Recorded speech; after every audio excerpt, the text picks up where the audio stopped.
आखिर बेटी और बेटे ने अपनी खुद की माँ के साथ ऐसा क्यों किया? और सास ने तो हद ही पार कर दी। बहू के साथ सभी घर वालों ने किया ऐसा घिनौना काम जिसे सुन आप लोगों के रोंगटे खड़े हो जाएंगे। घर में थकी हारी मीनू ने कदम अभी रखा ही था कि बेटा रोहन उस पर चिल्लाने लगा। मम्मी, आपको पता है मैं बैगन की सब्जी नहीं खाता हूँ, फिर भी आपने मेरे लिए कुछ और नहीं बनाया। बहुत ज़ोर से भूख लगी है, घर में फ्रूट्स भी आप नहीं रखती। एक तो कॉलेज में आज प्रोफेसर ने पका दिया और फिर थके हारे आओ तो घर में कुछ मिलता ही नहीं है। पीछे पीछे बेटी नेहा भी कमरे से बाहर आ गई। आज का दिन ही खराब है। एक तो क्लास टेस्ट अच्छा नहीं गया और आपने मेरे लिए सलाद भी काट कर नहीं रखा। आपको पता है कि मैं डाइटिंग पर हूँ, आपसे एक काम ढंग से नहीं होता। रोहन ने नेहा की बात का समर्थन किया। हाँ, पापा भी यही कहते हैं कि तुम्हारी मम्मी किसी काम की नहीं, एक भी काम ढंग से नहीं करती। और रही सही कसर बच्चों की दादी ने पूरी कर दी।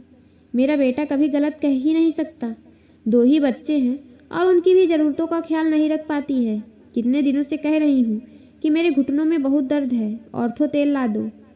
मेरा चश्मा टूट गया है, उसे बनवा दो। लेकिन तेरी माँ को फुर्सत ही कहाँ है। सुबह बाजार गई थी और अब लौटी है। उड़ाओ पैसे। मेरा बेटा दिन रात मेहनत करे और तुम आराम से शॉपिंग करो। दादी की बात सुन रोहन और नेहा भी मुस्कुराने लगी। यह देख मीनू को गुस्सा तो बहुत आया, लेकिन कुछ नहीं बोली। गुस्से के साथ साथ उसको तकलीफ भी बहुत हुई, लेकिन वो वैसे ही बहुत थकी थी और उन सबको बोलकर या डांट कर अपने आप को और थकाना नहीं चाहती थी। किचन में जाकर पानी पिया, फिर उसने अपने हैंड बैग से सासू जी का चश्मा निकाला और उनको दे दिया।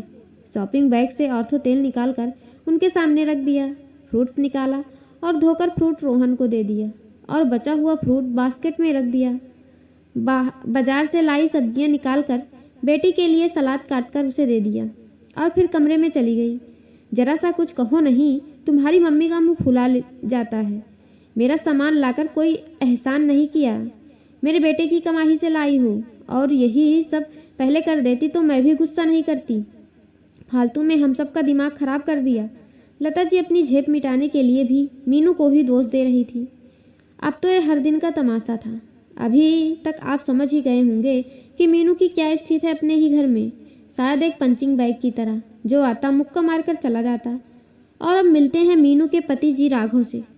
वो तो इतने आगे हैं, जब घर के बाकी सदस्यों का यह व्यवहार था तो उनसे कुछ अलग की उम्मीद बिल्कुल भी मत करिएगा।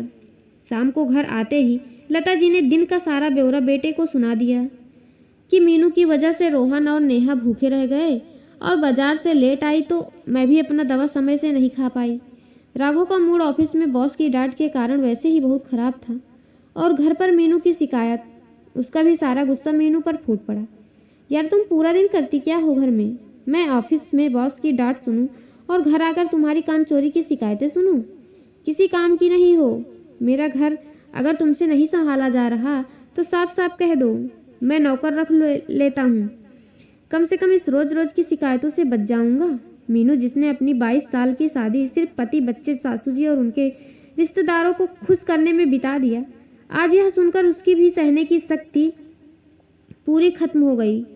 उसने कुछ नहीं बोला, लेकिन मन ही मन एक फैसला कर लिया। उसने 2-4 जगह फ़ोन किया और रात का काम खत्म किया और सो गई।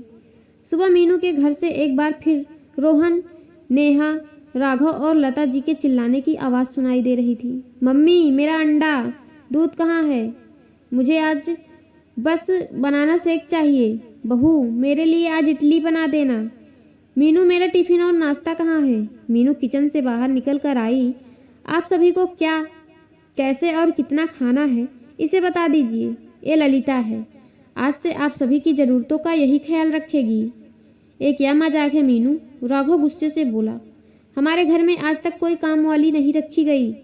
तुम्हें तो सिर्फ मेरे बेटे की कमाई लुटानी आती है। यह घर का काम करेगी तो तुम क्या करोगी? लता जी भी सख्ती से बोली। मम्मी जी, मैं वही करूँगी जो 22 सालों से आप लोगों की नज़रों में करती आई हूँ, आराम।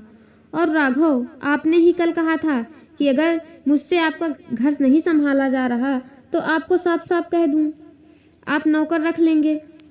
तो आज मैं आपको और बाकी लोगों को साफ साफ बता रही हूँ कि अब मुझसे आपका घर नहीं संभाला जाएगा।